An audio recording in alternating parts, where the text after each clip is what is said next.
और ईरान की जंग ने अमेरिका और नेटो के भीतर भी दरार पैदा कर दी है। ट्रंप पर दबाव बढ़ता जा रहा है। उनके अपने अधिकारी इस्तीफा देकर इस युद्ध पर सवाल उठा रहे हैं। जो केंट जैसे अमेरिका के वॉर हीरो ने साफ कह दिया, ईरान से अमेरिका को कोई खतरा नहीं था और यह युद्ध गैर जरूरी था, इसकी कोई जरूरत ही नहीं थी। ट्रंप के साथी जॉन बोल्टन भी कह रहे हैं कि ट्रंप इस जंग में फंस गए हैं और निकलने का कोई साफ रास्ता नहीं दिख रहा।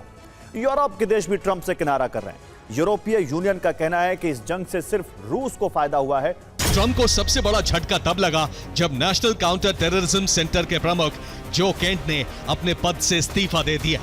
ये सिर्फ एक इस्तीफा नहीं था, बल्कि उस नीति के खिलाफ खुला विरोध था जिसके तहत अमेरिका इस युद्ध में उतरा।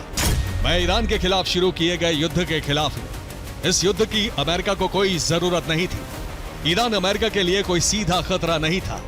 ये युद्ध इजराइल और उसकी लॉबी के दबाव में शुरू किया गया। जो केंट को ट्रंप ने ही नेशनल काउंटर टेररिज्म सेंटर का प्रमुख बनाया था। इससे पहले वो अमेरिकी सेना की स्पेशल फोर्स में कमांडो थे। वो स्पेशल ऑपरेशंस टीम का हिस्सा रहे। कई साल तक उन्होंने इराक और अफगानिस्तान में ऑपरेशन किए। कई काउंटर टेररिज्म मिशनों में सक्रिय भूमिका निभाई। जो केंट की पत्नी का नाम शैनन केंट था। वो अमेरिकी नेवी सील से जुड़ी हुई थी।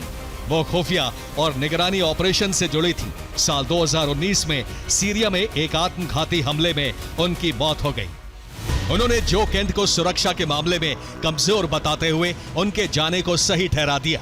ट्रंप ने कहा कि केंट कमजोर थे और ईरान के प्रति उनका रुख अमेरिका के लिए ठीक नहीं था। अमेरिका के लिए यह अच्छा है कि उन्होंने इस्तीफा दे दिया। बोल्टन का मानना है कि ट्रंप इस युद्ध में फंस गए हैं और उनके पास इससे बाहर निकलने का कोई साफ रास्ता नहीं है।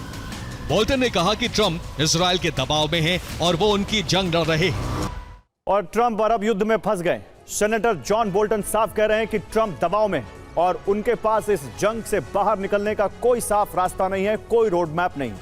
और दूसरी तरफ नेशनल काउंटर टेररिज्म सेंटर के प्रमुख जो केंट के इस्तीफे ने भी ट्रंप के खिलाफ अमेरिकी सिस्टम में चल रही बगावत को हवा दे दी है। ट्रंप के साथ खड़े नेटो देशों में एस्टोनिया है, जो इतना छोटा और इतनी कम सैन्य शक्ति वाला देश है कि ट्रंप को सिर्फ सांकेतिक समर्थन दे सकता है।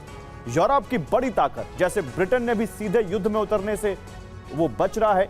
दूसरी तरफ बड़ा यूरोप इस जंग से, यूरोप का एक बड़ा हिस्सा यूरोप इस जंग से दूरी बना चुका है। ग्रीस, पोलैंड, फ्रांस और जर्मनी सभी ने साफ कर दिया है कि वे इस युद्ध का हिस्सा नहीं बनेंगे। ग्रीस के प्रधानमंत्री किरियाकोस मित्सोताकिस कह चुके हैं उनका देश इस जंग में शामिल नहीं होगा। पोलैंड के प्रधानमंत्री डोनाल्ड टस्क का कहना है कि युद्ध उनकी सुरक्षा से जुड़ा ही नहीं है।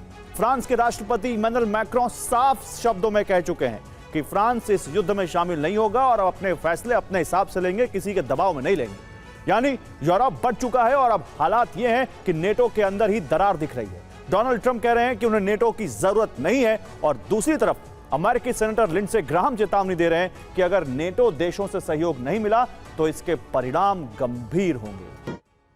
और यूरोपियन यूनियन की चिंता, रूस का फायदा, क्योंकि ग्लोबल संतुलन बदल रहा है। कैसे, अब इसे समझिए।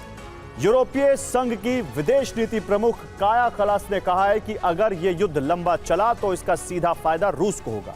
तेल की कीमतें बढ़ेंगी और जैसे ही तेल महंगा होगा रूस की कमाई बढ़ेगी। दूसरी तरफ यूक्रेन जो पहले से ही जंग झेल रहा है उसे और नुकसान उठाना पड़ेगा। यानी एक तरफ मिडिल ईस्ट में युद्ध और फायदा रूस उठा रहा है, जबकि नुकसान यूक्रेन झेल रहा है। इसीलिए कहा जा रहा है कि ग्लोबल बैलेंस बदल रहा है, वैश्विक संतुलन डगमगा रहा है। अब जर्मनी का रुख देखिए, जो इस पूरे संकट पर सबसे साफ और सीधा संदेश दे रहा है। जर्मनी की विदेश मंत्री एनालेना बेयरबॉक ने दो टूक कहा है कि अगर अमेरिका होर्मुज जैसे अहम समुद्री रास्ते को सुरक्षित नहीं कर सकता तो यूरोप भी ये काम नहीं कर सकता। यानी ये साफ संकेत है कि ये लड़ाई ताकत से नहीं जीती जाएगी,